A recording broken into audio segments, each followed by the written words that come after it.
Good evening students. आज हम लोग क्लास 5 के हिंदी विषय का पाठ्यक्रम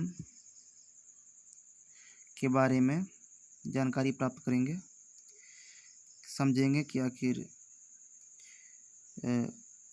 कक्षा 5 में हिंदी विषय का पाठ्यक्रम यानी सिलेबस क्या है और किस प्रकार है। सबसे पहले फर्स्ट यूनिट में हम लोग देखेंगे। तो ये रहा फर्स्ट यूनिट,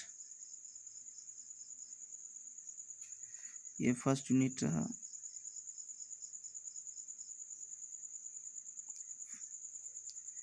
इस फर्स्ट यूनिट में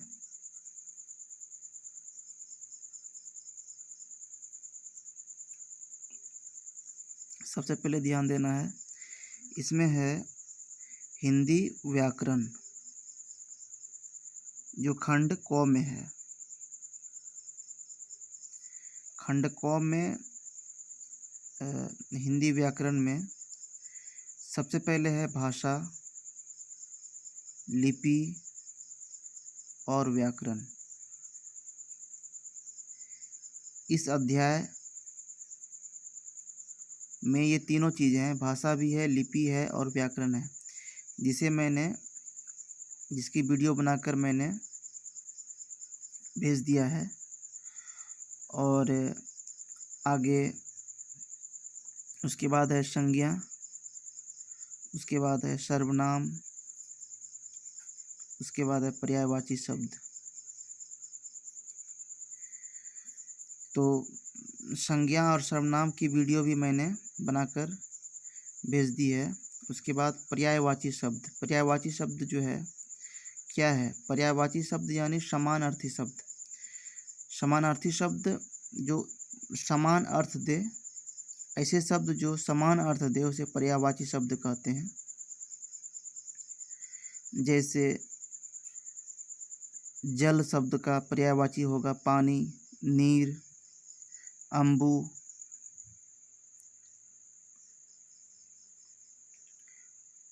उसी प्रकार धरती शब्द का होगा पृथ्वी, धरा, वसुंधरा, जमीन इत्यादि। तो ये पर्यायवाची शब्द में फर्स्ट यूनिट में कहाँ से कहाँ तक हमें पढ़ना है। तो इसमें शब्द संख्या 1 से लेकर शब्द संख्या 6 तक उसमें शब्द संख्या दिया गया है, वर्ड नंबर है। तो 1 शब्द से 6 शब्द तक जो है पर्यायवाची शब्द याद करना है। ये शब्द भंडार में, विषय सूची में शब्द भंडार में खोजने के बाद मिल जाएंगे। तो शब्द भंडार में देखना है पर्यायवाची शब्द, जिसमें 1 से 6 तक हमें याद करना है। शब्द भंडार में फिर अनेकार्थी शब्द भी मिल जाएंगे। शब्द 1 से 7 तक पढ़ना है, 1 से 7 तक पढ़ना है।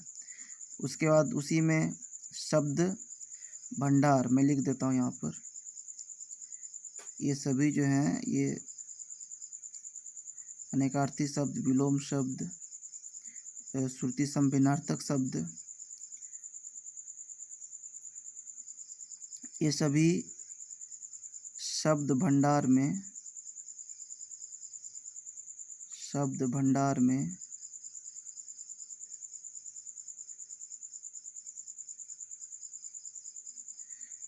भंडार में ये मिल जाएंगे। तो इसे विषय सूची में देख लेना है। इसे विषय सूची यानी जो कंटेंट होता है उसमें विषय सूची में इसे देखना है।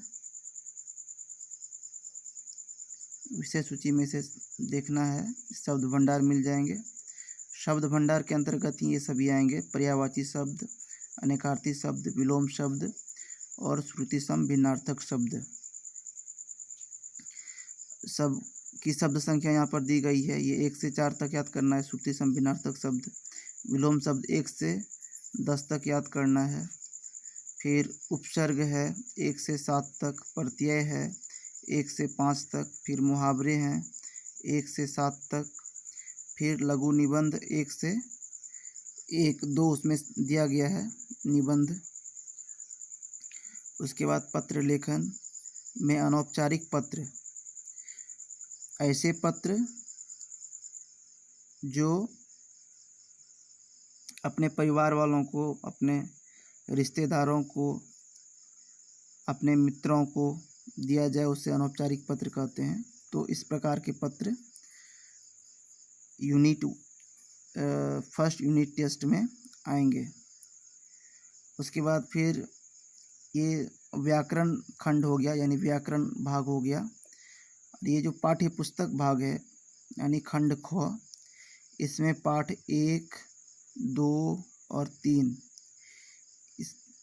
ये सभी मैंने इसके वीडियो बनाकर भेज दी है और उसी में शब्दार्थ हैं और प्रश्नोत्तर हैं। बाकी मैं इन सारी चीज़ों के बारे में बता दूं। अनेकार्थी शब्द क्या होता है? ऐसे शब्द जिनके एक से अधिक अर्थ हों उसे अनेकार्थी शब्द कहेंगे। उदाहरण के रूप में जैसे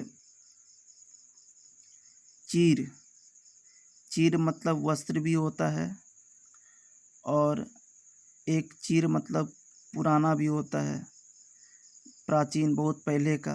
जैसे चीरकाल, तो चीरकाल मतलब बहुत पुराना हो गया, और एक चीर मतलब वस्त्र होता है। तो एक शब्द के 2 अर्थ हो गए।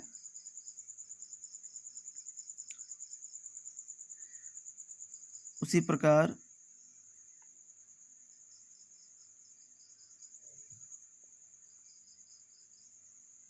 और भी बहुत सारे शब्द हैं,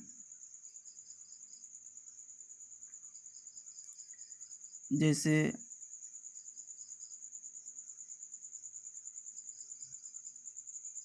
कुल शब्द है। कुल शब्द में जैसे उदाहरण में यहाँ पे कुल शब्द है। ये कुल शब्द में कुल का अर्थ सब होता है, मतलब संपूर्ण, टोटल इसको बोलते हैं। और एक सब हो गया, और एक कुल का अर्थ हो जाता है, मैं यहाँ पे बता देता हूँ। एक कुल का अर्थ हो जाता है वंश, इसको हम लोग खानदान बोलते हैं। इसका 2 अर्थ है। तो इसकी चर्चा मैं फिर बाद में भी करूँगा। तो यही अनेकार्थी शब्द हुआ। एक शब्द के 2 अलग अलग अर्थ हो गए। कुल मतलब सब यानी संपूर्ण हो गया, और कुल मतलब वंश यानी खानदान भी हो गया। आगे विलोम शब्द जो विपरीत अर्थ दे, उल्टा अर्थ दे, जैसे आकाश का पाताल, जैसे ऊंचा का नीचा। तो इसी तरह जो विपरीत अर्थ दे उसे विलोम शब्द कहेंगे। श्रुति सम भिन्नार्थक शब्द जो सुनने में एक जैसा लगे लेकिन अर्थ अलग हो उसे श्रुति सम भिन्नार्थक शब्द कहेंगे।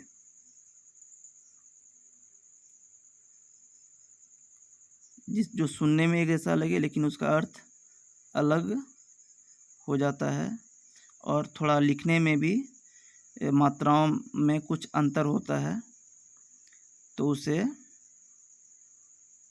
श्रुति सम भिन्नार्थक शब्द कहते हैं। उसमें 1 से 10 तक हमें देख लेना है।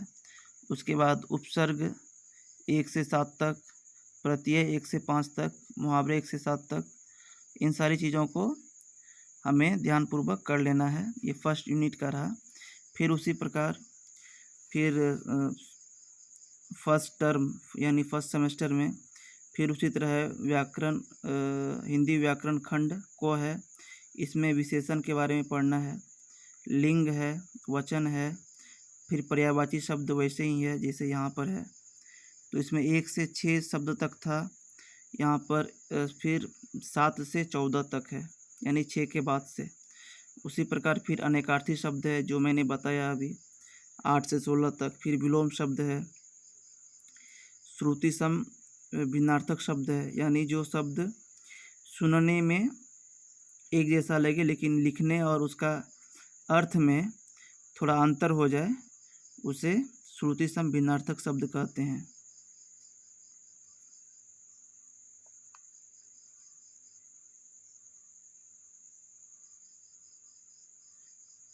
जैसे अभी हम ले लिए कुल शब्द, कुल शब्द ही लेते हैं, तो एक होता है कोमे दुर्गु कलो कुल, इसका अर्थ हो जाता है किनारा, इसका अर्थ हो जाता है किनारा। और अभी मैंने जो एक कुल यहाँ पे कोमे अरसू का लोग कुल की बात की है, तो इसका अर्थ हो जाता है शब, वंश। तो यहाँ पे सिर्फ मात्रा के फेर से, मात्रा में अंतर होने से दोनों का अर्थ अलग हो जाता है, लेकिन सुनने में दोनों एक ही जैसा लगता है। ये भी कुल है और ये भी कुल है, तो सुनने में दोनों ऐसा है लेकिन दोनों का अर्थ अलग अलग है। तो यही है श्रुति सम भिन्नार्थक शब्द। ये 5 से 8 तक करना है। फिर उपसर्ग है 8 से 16 तक, फिर प्रत्यय है 6 से 14 तक, मुहावरे हैं 8 से 15 तक, फिर लघु निबंध 3 4 उसमें दिया गया है, उसे आप देख लेंगे। फिर पाठ है, पाठ संख्या 4 6 8 9, इसके शब्दार्थ यानी शब्द के अर्थ जो हैं उसे भी याद कर लेना है। तो ये रहे खंड, ये रहे फर्स्ट सेमेस्टर का विवरण। आगे सेकेंड सेमेस्टर का विवरण इस प्रकार है। हिंदी व्याकरण खंड क में कारक है, फिर विराम चिन्ह है, फिर क्रिया है और काल है, फिर पर्यायवाची शब्द है। इन सब की चर्चा कर मैं वीडियो बनाकर भेजता रहूँगा, विराम चिन्ह, क्रिया और काल, इन सभी का। और इन सभी चीज़ों को आपको पढ़ना है और स्वयं उसे याद करना है। पर्यायवाची शब्द संख्या 15 से 22 तक, यहाँ 7 से 14 तक रहा, तो 14 के बाद यानी 15 से 22 तक। फिर अनेकार्थी शब्द 17 से 25 तक, फिर विलोम शब्द 21 से 30 तक, फिर श्रुति सम भिन्नार्थक शब्द 9 से 12 तक, उपसर्ग 17 से 25 तक, प्रत्यय 15 से 23 तक, मुहावरे 16 से 23 तक, लघु निबंध 5 से 6 तक, फिर पत्र लेखन में औपचारिक पत्र,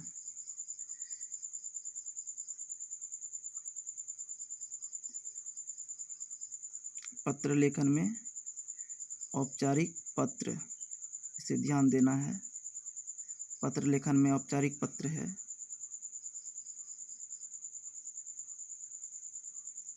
और पत्र लेखन इसमें भी है, इसमें आया नहीं है, मैं यहाँ पे लिख देता हूँ। पत्र लेखन इसमें औपचारिक होगा, औपचारिक, औपचारिक पत्र, औपचारिक पत्र हो जाएगा। औपचारिक पत्र ये फर्स्ट सेमेस्टर में औपचारिक पत्र हो जाएगा, और सेकेंड सेमेस्टर में औपचारिक पत्र एवं अनौपचारिक पत्र दोनों।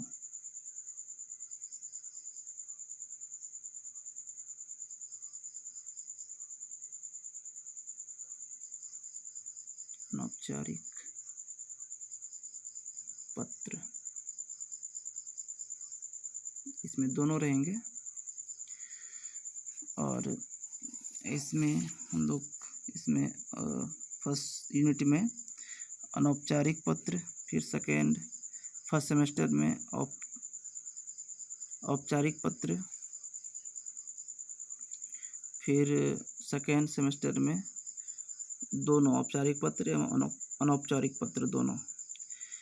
अब आगे वितान खंड ख में पाठ 11 12 13 15 16 और उसके साथ साथ शब्दार्थ भी।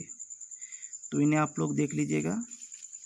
ये रहा आप लोगों का सिलेबस हिंदी विषय का। आप लोग इसे ध्यानपूर्वक देखें, समझें और जो भी समस्या हो आप कमेंट बॉक्स में लिखें। हमें आपके कमेंट का इंतज़ार रहेगा। तब तक के लिए धन्यवाद।